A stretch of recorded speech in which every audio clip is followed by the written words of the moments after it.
8 o'clock now. Good evening. Thank you so much for joining us. I'm Rekha Muttaraj. And I'm Marcelino Benito. Thanks for joining us on KHOU 11+. Right now, we are bringing you the latest on the San Jacinto wildfire. It has been burning, or it is burning, into its second night. There's some good news tonight, though. Improved conditions have helped crews make progress in that fight. But first, we want to show you this incredible video of firefighters in action. This was captured by a home surveillance camera off Lee Turner Road in San Jacinto County. You can see just how close flames got to that house, but even closer, the firefighters working to protect that property from burning. Yeah, incredible video there. We do have team coverage for you tonight. Maria Aguilera and Amanda Henderson are both on the ground at the scene, and we have meteorologist Kim Castro tracking the conditions. And here's a look at where things are standing right now. What's being called the Pauline Road Fire is burning in the Sam Houston National Forest west of FM 1725 near Also Brooks Road. And you can see there are communities in these areas.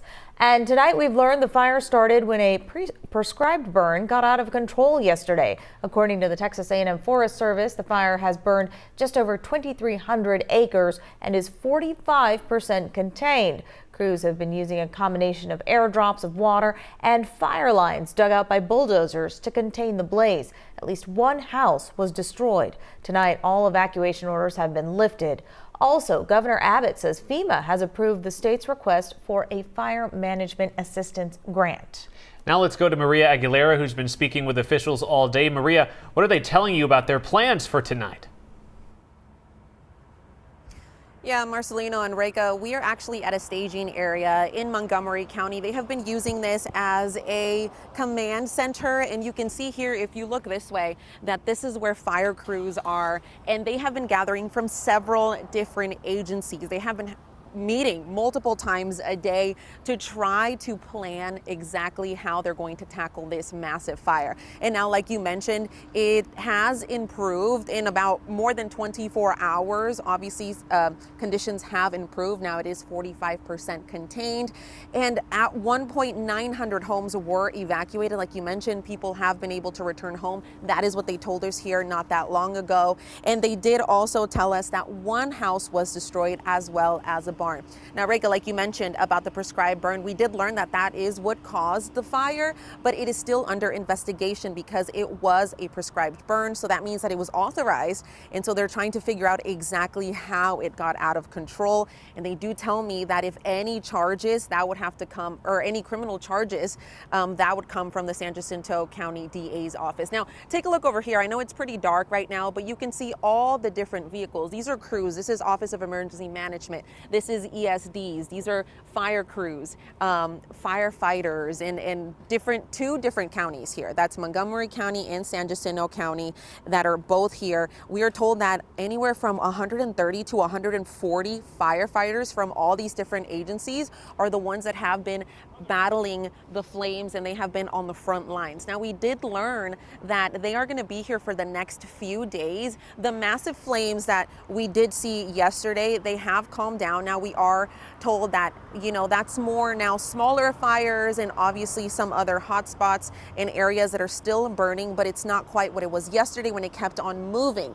Now, they do tell me that the worst is seemingly behind us. It has now reached nearly 2,400 acres, and they do believe that that is the worst that it's going to get, because they do tell me the weather conditions are helping them with the containment. They do say that people can return to their home, and they do want people to know that they can sleep well tonight knowing their firefighters, again, more than 100 firefighters are going to be in the area making sure that no other fire rekindles. Again, here you can take a look.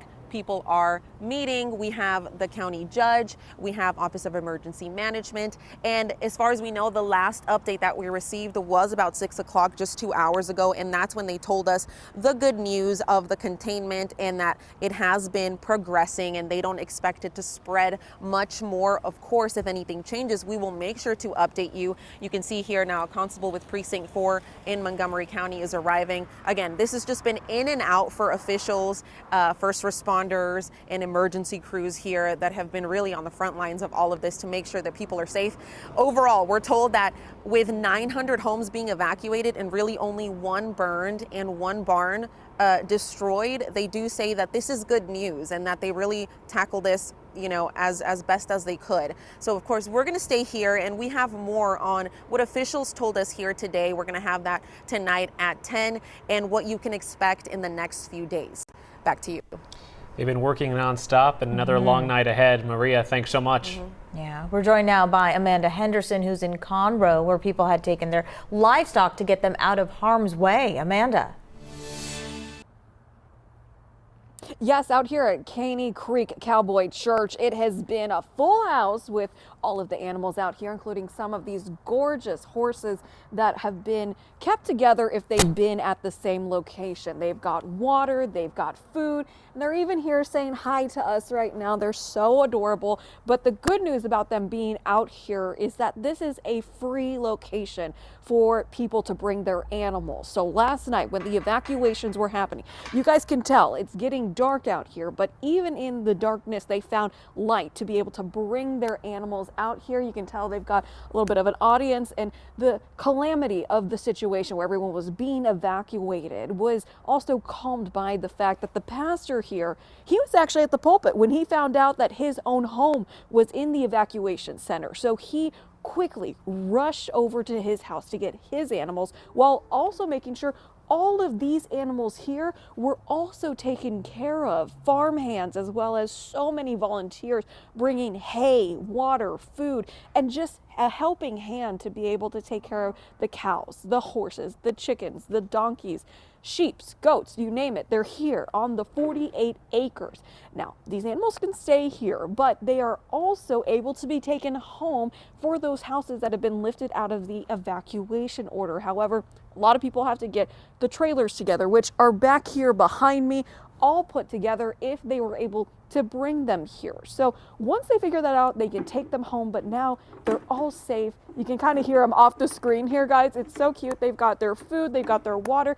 And if they're in pens like this together, just want to clarify exactly what this means. If they're in pens together or they're separate, that's dependent on which home they come from. So these two, they're together at a home together, so they can be in the same pen together, but they want to make sure, because they have so much land, they're able to spread them out as far as possible. A very, very wholesome thing that they're doing out here in Montgomery County. And the sheriff's office is who has originally reached out to the church to make all this happen. So they say that collaboration has just been invaluable. But coming up tonight at 10, we are going to go into all of the details of what this means for those families who have evacuated and who are also coming to see their animals for the first time in some cases, because in some cases people were just coming and bringing trailers and taking their animals there. So we'll have much more tonight at 10 for you guys on KHOU 11. Yeah, earlier this afternoon, Montgomery County officials had mentioned they had to rescue 60 to 80 head of cattle. And as you talked about, sheep and horses and goats, a lot of them very much spooked by the fire and the smoke, I'm sure. So glad to see those guys are doing okay tonight. Amanda Henderson, thank you. At one point, the smoke from this fire could be seen for miles, which raised the question if there were any health concerns. I spoke with Dr. Brent Kasny from Texas Children's about who may be most at risk for breathing issues. I particularly think about children, right? Like children breathe faster than adults, so they're more at risk for these sort of inhalation injuries and these sort of issues. The other thing is are asthmatics. So people that have asthma can definitely be triggered by the worsening air quality, and this particulate matter in the air can cause exacerbations of their underlying asthma conditions. What do you recommend for folks in and around that fire area, San Jacinto County, Montgomery County area, people who have evacuated who are still in and around those communities where they're much closer to this fire, especially if they're, as you described, more at risk? What should they be doing if they have to be outdoors? I would say one is don't be outdoors. I mean, the safest thing you can do is stay inside, keep the doors closed, the windows closed. Make sure that you have an MERV 13 air filter if you have central air, or if you have an air filtration device in your house, make sure that that's running continuously. You really want to stay indoors, especially for the children. I would say staying indoors is the best thing you can do. If you have to leave the house, obviously to evacuate or something else, I think when you're in your car, make sure that you're recirculating that air conditioning in your car so you're not taking that outside air into your car and into your vehicle when you're potentially evacuating or going from point A to point B. But really staying inside is going to be the best thing that you can do. Good tips there, but again, conditions appear to be improving tonight. Yeah, that is good news. Let's bring in meteorologist Kim Castro. Kim, how is the weather impacting firefighting efforts? Oh, the wind plays a huge factor, so I'm so happy to see current winds have relaxed quite a bit. Right now, light and variable in Tomball, that's what VAR means, just 3 miles an hour, huge change from what we saw this afternoon and yesterday too. A north breeze in Galveston at 10 miles an hour, that's the strongest one we have across the area, and there are no wind gusts anywhere. So that's it, 5 to 10 miles an hour for the wind speeds right now. Not to mention current humidity has seen some great improvements, especially near the fire. Now 46% relative humidity. It was in the teens this afternoon. So that is a nice increase in moisture, which helps the fire fight because it resaturates some of those starved trees, brush, whatever that the fire feasts on is now less flammable because of the added moisture that's in the air. So all good things, not to mention the temperature drop has also helped firefighters. Right now 63 degrees at Bush Intercontinental Airport. This is a 9-degree drop from yesterday.